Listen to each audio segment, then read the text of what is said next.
asambleísta Moisés Tagle tiene la palabra. Gracias, presidenta encargada, colegas asambleístas. Habíamos manifestado en el debate de la semana anterior de que el modelo económico aplicado en nuestro país se había agotado. Y se había agotado porque la bonanza petrolera ha terminado. Y por lo tanto, ahora el gobierno nacional mira con urgencia lo que antes no le llamó para nada ninguna atención, es decir, la participación de la inversión privada nacional y extranjera en esto que se denominan las alianzas públicas privadas. Es curioso que en estos días que se ha debatido este tema por muchos medios, en la comisión y en la ciudadanía en general, ver que los principales detractores de esta iniciativa, que los asambleístas de la oposición entendemos perfectamente de qué se trata, nunca pensábamos ni pensamos ahora que esta es una iniciativa para privatizar nada, sabíamos perfectamente qué es lo que se quería aquí. Sin embargo, muchos detractores que son del propio gobierno, simpatizantes y algunos colaboradores, nunca les agradó la idea de la participación de la inversión privada. Y esta es una gran realidad que hay que reconocer, porque todos tenemos la buena intención y los buenos deseos de que cualquier iniciativa que vaya en la dirección de tratar de mejorar las condiciones económicas que están muy deterioradas y que amenazan a hundirnos en una grave crisis en el Ecuador, por supuesto que serán bienvenidas.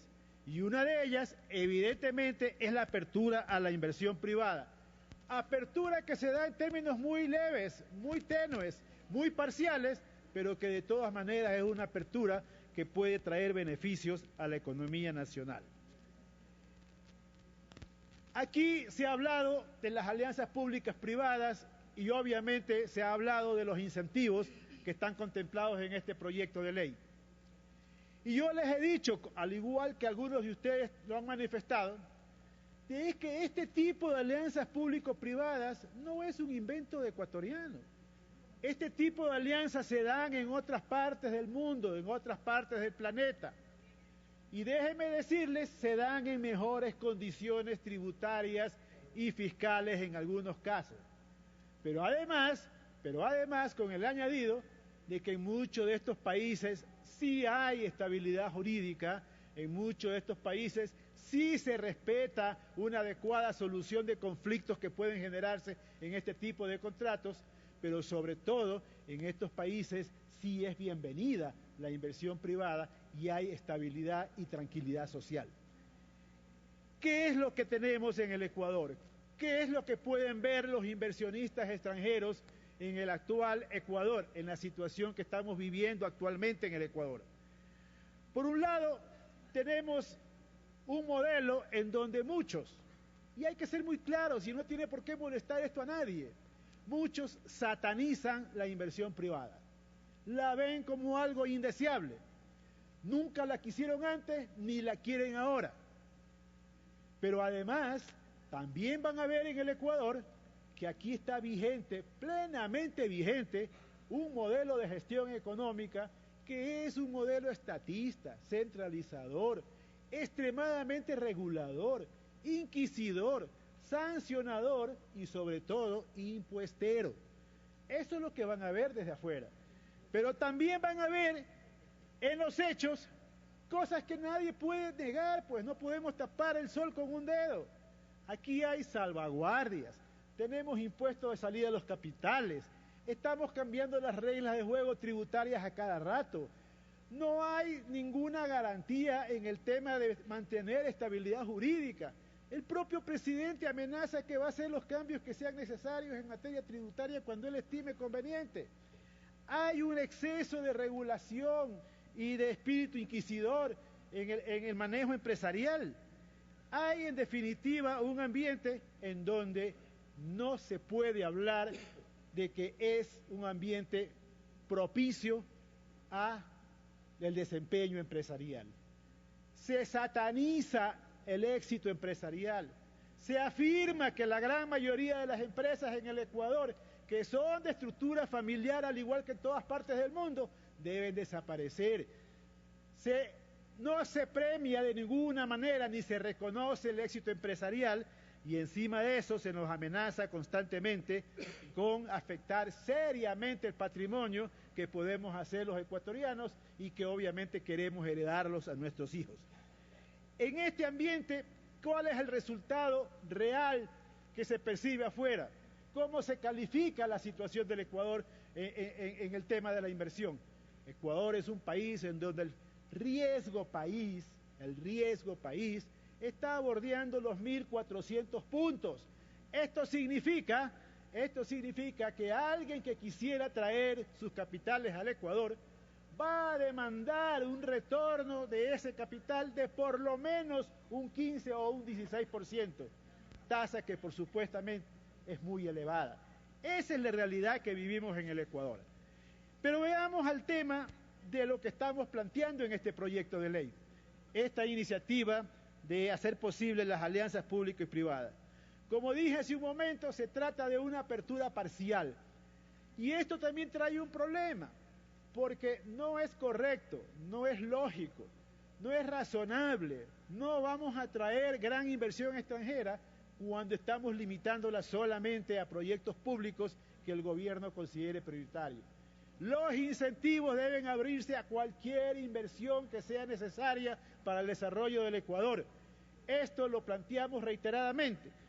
Una de las observaciones que hicimos de que también estos incentivos se extiendan a proyectos que se desarrollen en las áreas estratégicas. Creo que es un gran acierto de la Comisión, por lo menos haber recogido el tema que tiene que ver con los proyectos hidroeléctricos. Que dicho sea de paso, porque aquí también hay una gran confusión, escucho con frecuencia decir que la gestión delegada no es una concesión. Alguien que me explique cuál es la diferencia entre el concepto de gestión delegada y el de concesión, por ejemplo, para una carretera. Es la misma cosa. No se hagan nudos mentales en esto. Pero déjenme decirles que en el caso de las centrales hidroeléctricas, ahí sí no hay una concesión.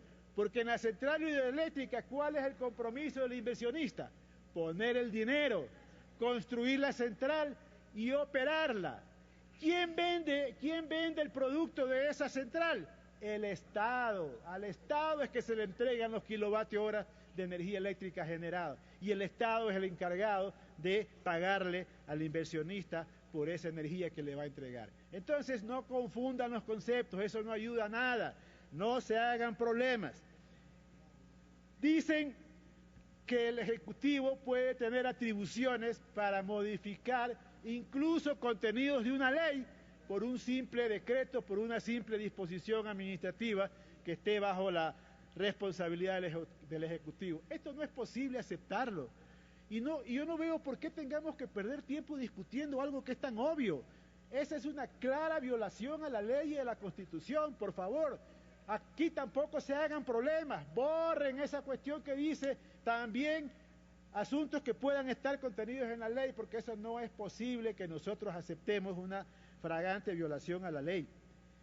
Se dice en un artículo de este proyecto que se pueden dar incentivos tributarios a transacciones de títulos valores, incluyendo acciones que se pueden hacer en la bolsa de valores del país. Un minuto. Déjenme decirles que en este momento la CFN está enjuiciando a personas que han comprado acciones en las bolsas de valores porque les están haciendo extensiva las deudas. Y como tengo un solo minuto, señora presidenta, quiero finalizar diciendo lo siguiente. Nosotros a viva voz hace algunas semanas proclamamos nuestra total oposición a la creación de impuestos en este país. Tenemos exceso de impuestos. Y por lo tanto no podemos aceptar que mediante una disposición mañosa, tramposa, se trate de resucitar la vigencia de un impuesto. Lo correcto, si realmente queremos defender los intereses de Guayaquil, a mis colegas asambleístas que son de Guayaquil y de la provincia del Guaya, es pedir que se ratifique la derogatoria de ese impuesto del 2 por mil para el sistema hospitalario en Guayaquil. Muchas gracias, presidenta.